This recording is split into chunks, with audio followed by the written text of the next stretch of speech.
Hey guys, welcome back to my channel for an all new episode recap of today's Daysofourlives, August 13, 2025. So we start off with Holly and Tate. They're just coming back from, I guess, I don't really remember, like, what kind of sporting activity they were doing, but they were just talking about that and just, doing their romantic gestures. Wasn't really much to it. You have Sophia in the back, just moping and looking at them in the corner, kissing and just, being together. And of course, she's always like that, that, woe is me, victim kind of behavior that she always puts on. That's what she's doing. So, anyways, they go back to his place and they're all alone because everybody else is at the trial. So they go ahead and take separate showers, and they're both in the room with towels on, and one thing lead to another, and they're in bed doing the do at some point, right? So it wasn't really much to it. Tate is happy that Holly is back with him. He has missed her so much, and she felt the same way, and that was really it to it. Mostly this episode was really about teenage drama, and it wasn't really something engaging to watch today, but here we are. So the trial is adjourned for the day, and Bella and Marlene are talking about the case, and they're happy that EJ did take it easy on Rachel. However, they know that he comes with a bag of surprises, so let's see.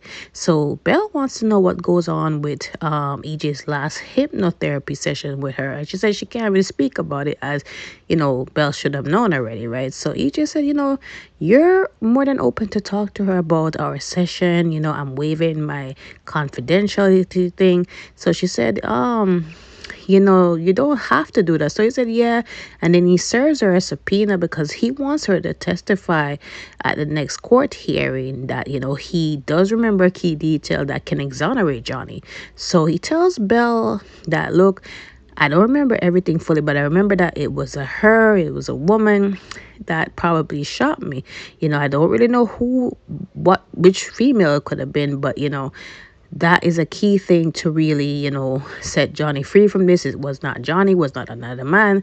So anyways, Belle is happy to hear that, and Belle just wants Johnny to be free, and EJ is more than willing to do anything for that, right?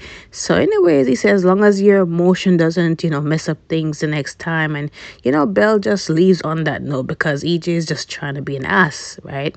So Marlena has an errand to do as well, but EJ tries to go away, and then she stops him and she said, she thanks him for how he dealt with Rachel very gently. And he said, you thought I was going to do worse to my niece? I want to see Johnny set free. And, Marlena believes that as well, because he would do anything in his power to do that. But he wasn't gonna do anything horrible to her because all she remembered was seeing Johnny with the gun, nothing else, right? So anyways, he said, can we do another hypnotherapy session for me to remember fully?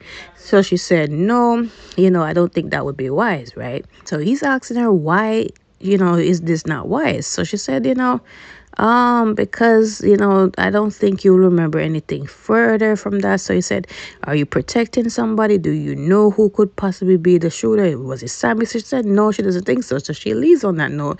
So he's thinking maybe she's protecting somebody else, maybe Belle. He's trying to rack his mind around that. This scene with Chad and Kat is more of the whole, she was recovered from the strep infection. She and Felicity are good. And, now Chad, as obviously expected, he contracted it. He has a fever, and he tells Julie, look, I can't make it yet another day. I will talk to the kids after camp. And of course, Julie's not really happy about it, but, she was not as horrible as she was to him the other time, right? She's not fond of the idea that he's staying over at Kat's place. But again, he doesn't want to bring the infection home to the kids. I don't know why Chad never dropped off the medication and just went home. You could have let, anybody else take care of Kat and Felicity. Like, it shouldn't have been him. And I'm not trying to be harsh or selfish or whatever, but again, he has 2 young children he has to go home to. Those should be his top priority, right? I don't care. So anyways, she said, you can stay in a room. I will take care of you as how you took care of me. At some point, Rafe did drop over this bowl of chicken tortilla soup that he was making earlier, and he addressed it as James. So of course Chad was the one who picked it up, and they're enjoying it together. And he said, this James person, you have to thank you for the soup. So she said, he's just an ex, we've gone on a couple times, but he's probably trying to win me over. And that was really it. It was a little bit awkward between them. And honestly, I'm not really here or there if Chad and Kat decide to come together. It was really boring to me, their whole scene. So we go back to Rafe, and I was speaking about him earlier. He had this big bowl of pot of chicken tortilla soup that his grandmother used to make, and he puts his own twist into it. Javi comes home and smells it, and they're talking about it. Talking about also Leo not coming home because Leo has to be at a hotel until the trial is over. He has to talk from a payphone. He asks for some things to be brought over to him. It's a big exhaustive list, and we know how diva-ish Leo is already. So anyways, they talk more about the baby as well, right? Because Ari comes over, and they talk about how he saw Mrs. Choi and how Mrs. Choi had reservations about him raising Tesoro with another man and them being homosexual, and Rafe involved, him having three dads. So Ari said, did she say anything to you? So she said she kept it to herself. It was cool. So she said, how I feel about it, because I also have two dads, and I'm all for it and all that. So anyway, she said she's gonna meet up with Sophia because Sophia has been down for a while after she had to give up her baby. So Harvey didn't really know about that. So now he's thinking, Tesara does look half Asian, and also, he was given up recently, and Sophia just had her baby. Could be that Sophia's a biological mom, but then he's wondering like the timing, because when he had Tesaro, Sophia claimed that she was still pregnant. So he's wondering if there's more to it. So he was sharing those concerns with Rafe as well, right? And they talk about how much it must have been hard to give up a baby, because Rafe understands he had to give up David, as his foster child. If you've been watching this long, you know about that storyline as well. So that was really it. Now Javi is wondering, is there a connection, right? So Sophia and Ari are in the square chatting, and they want to do some shopping. She already started shopping for a dress, but she is insecure about her body right now after giving birth. Ari's trying to cheer her up because look, like you just had a baby, be more graceful on yourself, right? You got this, right? She asked if she wanted to have some sweet, but she's not really hungry. She had something earlier for breakfast, and Ari's asking her why she can't go a second time. So she said she's watching her figure and all of that, and she just feel like things are not really adding up for her. Things are not aligned in her order. And she said, when you say that, are you talking about Tate? So she said, Tate and Holly are back together. So she said after we were kidnapped, that really brought them close together. And I don't know why Sophia had to make that little comment about how she was in labor in Chicago while, Holly and Tay were getting close during the kidnapping. And I'm saying, again, she didn't orchestrate this kidnapping. This happened, had to happen at that time. It is what it is. Like, you can't put your, you can't compare situations. And, what are we supposed to do? Like, feel sorry for you? At the end of the day, it is what it is, right?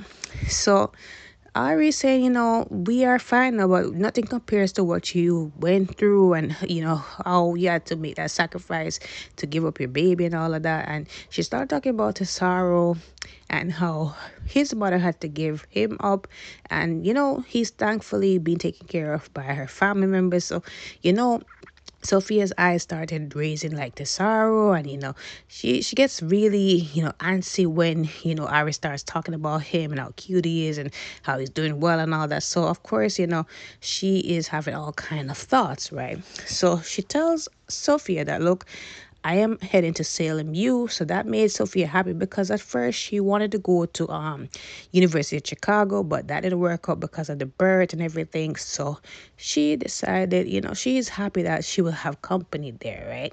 But I'm just over Sophia. She's just a victim. She really just, this woe is me kind of attitude, depressing kind of attitude. Like she needs to just move forward and know that Tate was never hers in the beginning, and she just need to get over it. And I would say there's more guys out there, there's more fish in the sea. Like move on, right?